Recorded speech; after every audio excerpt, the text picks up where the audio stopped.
Now, in the process of this small pieces brought over here that Linda brought over, kept the back as all one piece, which I would always suggest. She also brought over basically one piece of batting. Now, I suppose technically it's two pieces of batting because we have them connected together right here, but it was all one solid section that she brought over.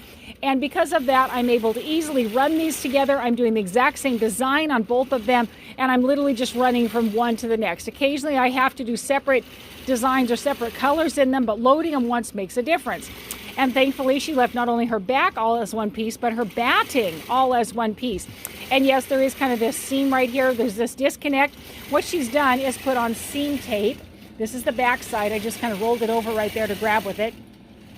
This is the back side with that seam tape. And it just has, it's like a one-sided tape. You put it and you iron it on.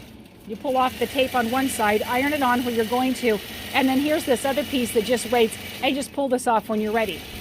So this little white section, papery, papery, kind of like a freezer paper, was all the way across here, and so I removed that when I was getting ready to stitch it, but it's really held well together.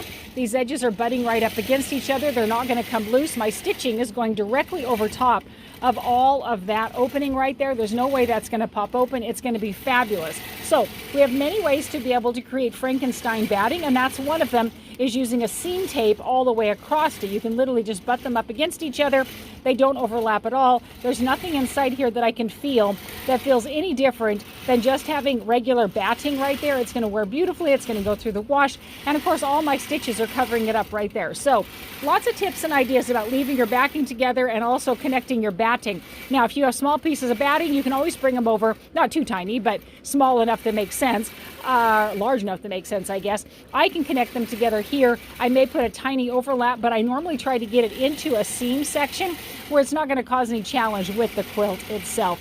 Questions, thoughts, pop something down below. Let's start a conversation. This is such a cutie pie. This is going to be the front and the back of a pillow to go along with Hannah's darling quilt that she's going to be able to use at college. Grandma wanted to have it made, and Grandma just started having a lot of issues with health and other challenges, so she brought it over to me, and I gave it to my friend Linda, who has just done a magnificent job, and then incorporated even the other strawberry piece that Grandma had made earlier, so Hannah can enjoy it as well. So I'm almost done with this. It'll get trimmed up and ready to go, and this will be put together with a little binding on the pillow.